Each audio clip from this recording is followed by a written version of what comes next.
కార్యక్రమాలు ఈ విధంగా మీరందరూ కూడా చూస్తున్నారు. ఒక్కసారి ఈ 175 నియోజకవర్గాల్లో ఏ నియోజకవర్గంలో శాసనసభ్యుడి మీద రానటువంటి ఎలిగేషన్స్ అన్ని దెందులూరు ఎమ్మెల్యే మీదే ఎందుకు వస్తున్నాయి అనేటువంటి ఆలోచన మా మీడియా మిత్రులు మీ అందరూ కూడా కలగడానికి అవకాశం ఉంది. మీ ప్రశ్న నేనేసుకుని చెప్తున్నాను, మీరు వేసే ప్రశ్న నేనే మీకు వేసి చెప్తున్నాను.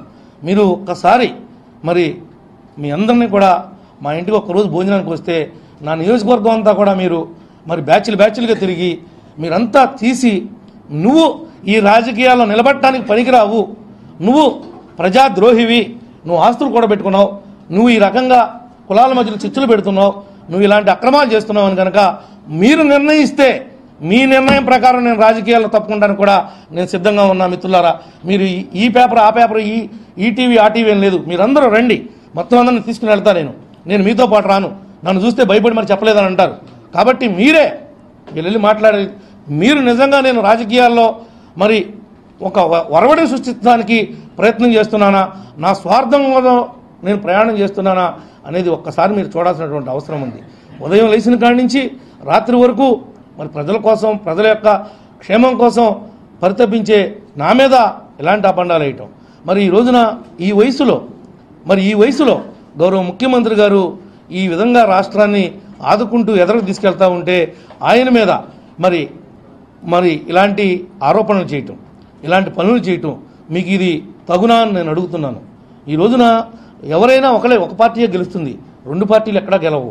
కానీ ఎవరు గెలవాలో ఎవరు గెలవక్కర్లేదనేది ప్రజలే అంతిమ నిర్ణేతలు తప్ప ఇలా పేపర్ పెట్టుకుని, ఇలా టీవీలు పెట్టుకుని ఇలాంటి కార్యక్రమాలు నువ్వు చేస్తున్నావు, ఇది మీకు భావ్యమా అని అడుగుతున్నావు. మీకు ఇచ్చేటువంటి సలహాదారులు కూడా మీరు చెప్పండి. మీరు ఏదో రకంగా అలజడి సృష్టించి, ఏదో రకంగా కుట్రలు చేసి ఈ రాష్ట్రంలో మీరు ఏదో ఒక విప్లవాన్ని తీసుకొచ్చి టర్న్ చేసుకుందామని చూస్తున్నారు తప్ప మరి ప్రజల్లో కలిసి ప్రజల యొక్క అవసరాలను గుర్తెరిగి వాళ్ళతో మమేకమయ్యి మీరు ఈ రాజకీయంగా గెలవాలనుకుని మీరు అనుకోవట్లేదని చెప్పి కూడా ఈ సందర్భంగా మాకు అర్థమవుతోంది. ఈ రోజున ప్రజలందరూ కూడా చూస్తున్నారు. మరి ఈ రోజున మరి కేటీఆర్ గారు అంటున్నాడు మరి వచ్చేది ఆంధ్రప్రదేశ్లో జగన్మోహన్ రెడ్డి వస్తాడని. ఈయనేమన్నా పకటకళ్ళకు అంటున్నాడా అని అడుగుతున్నా. ఏ రకంగా మరి వస్తాడు? నువ్వు కూడా వచ్చి తిరిగి జగన్మోహన్ రెడ్డిని కేటీఆర్ గారు గెలిపించు, మీ నాయన నువ్వు వచ్చి కూడా తిరిగితే కూడా ఏం జరుగుతుందో తెలుస్తుంది మీకు కూడా అని చెప్పి కూడా నేను కేటీఆర్ గారిని, కేసీఆర్ గారిని అడుగుతున్నాను. ఏంటి కుట్ర? అక్కడ ప్రధానమంత్రి గారు, అక్కడ నువ్వు మోదీ గారు, ఇక్కడ మీ నాన్న, నువ్వు జగన్మోహన్ రెడ్డి మమ్మల్ని ఏం చేద్దాం అనుకుంటున్నారు? ఆంధ్రప్రదేశ్ని చేసింది చాలదా? ఇంకా మా మీద ఇంకా మీకు కక్ష ఉందా? మేమేమి ద్రోహం చేసామని నువ్వు జోస్యం చెప్తున్నావు అని అడుగుతున్నా. నీ జోస్యాలు, చిలక జోస్యాలు చెప్పి వినటానికి మేమేమి చెవుల్లో పూలు పెట్టుకోవాలా? ఈ రోజున మీరు చేసినటువంటి పనులు, మీరు చేసినటువంటి ద్రోహం మమ్మల్ని కట్టుబట్టలతో తరిమేశారు ఆంధ్రప్రదేశ్ రాష్ట్రాన్ని. ముఖ్యమంత్రి ఎక్కడ ఉండాలో తెలియదు, మంత్రులు ఎక్కడ ఉండాలో తెలియదు, మరి అదేవిధంగా ఐఏఎస్లు ఎక్కడ ఉండాలో తెలియదు, ఐపీఎస్లు ఎక్కడ ఉండాలో తెలియదు, సెక్రటరియట్ ఏంటో తెలియదు. అలాంటి పరిస్థితుల్లో మరి అనేక అవస్థలు పడి ఒక్కొక్కటిగా 4.5 సంవత్సరాల పసిపిల్లని పెంచుకుంటా వస్తుంటే మీకు ఏ రకంగా మా రాష్ట్రం గురించి మాట్లాడాలనిపిస్తుంది? మీకు ఇది భావ్యమా, మీకు ఇది తగునా అని చెప్పి కూడా నేను వాళ్ళని అడుగుతూ ఉన్నాం. మీరు చేస్తున్నటువంటి ఈ యొక్క కుట్ర రాజకీయాలకి మీకు పరాకాష్ఠకి చేరింది. మిమ్మల్ని ఎప్పుడు కూడా ఈ జనం క్షమించరని చెప్పి కూడా తెలియజేసుకుంటూ మరి మీ అందరికీ కూడా ప్రత్యేకంగా ధన్యవాదాలు తెలియజేస్తున్నా. ఇన్ని కార్యక్రమాలు ఈ విధంగా మీరందరూ కూడా చూస్తున్నారు. ఒక్కసారి ఈ 175 నియోజకవర్గాల్లో ఏ నియోజకవర్గంలో శాసనసభ్యుడి మీద రానటువంటి ఎలిగేషన్స్ అన్ని దెందులూరు ఎమ్మెల్యే మీదే ఎందుకు వస్తున్నాయి అనేటువంటి ఆలోచన మా మీడియా మిత్రులు మీ అందరూ కూడా కలగడానికి అవకాశం ఉంది. మీ ప్రశ్న నేనేసుకుని చెప్తున్నాను, మీరు వేసే ప్రశ్న నేనే మీకు వేసి చెప్తున్నాను. మీరు ఒక్కసారి మరి మీ అందరినీ కూడా మా ఇంటికి ఒక్కరోజు భోజనానికి వస్తే నా నియోజకవర్గం అంతా కూడా మీరు మరి బ్యాచ్లుగా తిరిగి మీరంతా తీసి నువ్వు ఈ రాజకీయాల్లో నిలబడటానికి పనికిరావు, నువ్వు ప్రజాద్రోహివి, నువ్వు ఆస్తులు కూడా పెట్టుకున్నావు, నువ్వు ఈ రకంగా కులాల మధ్యలో చిచ్చులు పెడుతున్నావు, నువ్వు ఇలాంటి అక్రమాలు చేస్తున్నావు అని కనుక మీరు నిర్ణయిస్తే మీ నిర్ణయం ప్రకారం నేను రాజకీయాల్లో తప్పుకుంటాను కూడా నేను సిద్ధంగా ఉన్నా. మిత్రులారా, మీరు ఈ పేపర్ ఆ పేపర్ ఈ టీవీ ఆ టీవీ ఏం లేదు, మీరందరూ రండి, మొత్తం అందరిని తీసుకుని వెళ్తా. నేను మీతో పాటు రాను, నన్ను చూస్తే భయపడి మరి చెప్పలేదని అంటారు. కాబట్టి మీరే వెళ్ళి మాట్లాడే, మీరు నిజంగా నేను రాజకీయాల్లో మరి ఒక ఒరవడిని సృష్టించడానికి ప్రయత్నం చేస్తున్నానా, నా స్వార్థం కోసం నేను ప్రయాణం చేస్తున్నానా అనేది ఒక్కసారి మీరు చూడాల్సినటువంటి అవసరం ఉంది. ఉదయం లేచిన కాడి నుంచి రాత్రి వరకు మరి ప్రజల కోసం, ప్రజల యొక్క క్షేమం కోసం పరితపించే నా మీద ఎలాంటి అపండాలు వేయటం.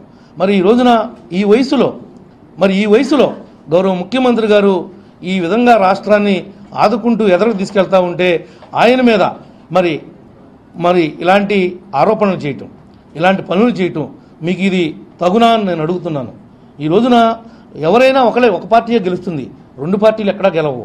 కానీ ఎవరు గెలవాలో ఎవరు గెలవక్కర్లేదనేది ప్రజలే అంతిమ నిర్ణేతలు తప్ప ఇలా పేపర్ పెట్టుకుని, ఇలా టీవీలు పెట్టుకుని ఇలాంటి కార్యక్రమాలు నువ్వు చేస్తున్నావు, ఇది మీకు భావ్యమా అని అడుగుతున్నావు.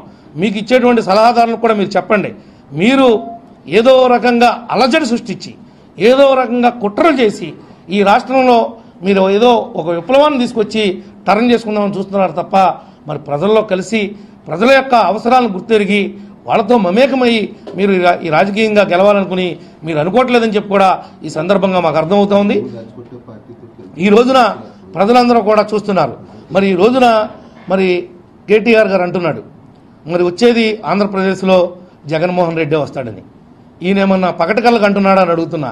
ఏ రకంగా మరి వస్తాడు? నువ్వు కూడా వచ్చి తిరిగి జగన్మోహన్ రెడ్డిని కేటీఆర్ గారు గెలిపించు, మీ నాయన నువ్వు వచ్చి కూడా తిరిగితే కూడా ఏం జరుగుతుందో తెలుస్తుంది మీకు కూడా అని చెప్పి కూడా నేను కేటీఆర్ గారిని, కేసీఆర్ గారిని అడుగుతున్నాను. ఏంటి కుట్ర? అక్కడ ప్రధానమంత్రి గారు, అక్కడ నువ్వు మోదీ గారు, ఇక్కడ మీ నాన్న, నువ్వు జగన్మోహన్ రెడ్డి మమ్మల్ని ఏం చేద్దాం అనుకుంటున్నారు? ఆంధ్రప్రదేశ్ని చేసింది చాలదా? ఇంకా మా మీద ఇంకా మీకు కక్ష ఉందా? మేమేమి ద్రోహం చేశామని నువ్వు జోస్యం చెప్తున్నావు అని అడుగుతున్నా. నీ జోస్యాలు, చిలక జోస్యాలు చెప్పి వినటానికి మేమేమి చెవుల్లో పువ్వులు పెట్టుకోవాలా? ఈ రోజున మీరు చేసినటువంటి పనులు, మీరు చేసినటువంటి ద్రోహం మమ్మల్ని కట్టుబట్టలతో తరిమేశారు ఆంధ్రప్రదేశ్ రాష్ట్రాన్ని. ముఖ్యమంత్రి ఎక్కడ ఉండాలో తెలియదు, మంత్రులు ఎక్కడ ఉండాలో తెలియదు, మరి అదేవిధంగా ఐఏఎస్లు ఎక్కడ ఉండాలో తెలియదు, ఐపీఎస్లు ఎక్కడ ఉండాలో తెలియదు, సెక్రటరియట్ ఏంటో తెలియదు. అలాంటి పరిస్థితుల్లో మరి అనేక అవస్థలు పడి ఒక్కొక్కటిగా 4.5 సంవత్సరాల పసిపిల్లని పెంచుకుంటా వస్తుంటే మీకు ఏ రకంగా మా రాష్ట్రం గురించి మాట్లాడాలనిపిస్తుంది? మీకు ఇది భావ్యమా, మీకు ఇది తగునా అని చెప్పి కూడా నేను వాళ్ళని అడుగుతా ఉన్నాం. మీరు చేస్తున్నటువంటి ఈ యొక్క కుట్ర రాజకీయాలకి మీకు పరాకాష్ఠకు చేరింది. మిమ్మల్ని ఎప్పుడు కూడా ఈ జనం క్షమించరని చెప్పి కూడా తెలియజేసుకుంటూ మరి మీ అందరికీ కూడా ప్రత్యేకంగా ధన్యవాదాలు తెలియజేస్తాను. If you like the video, please like us and subscribe Tollywood Nagar.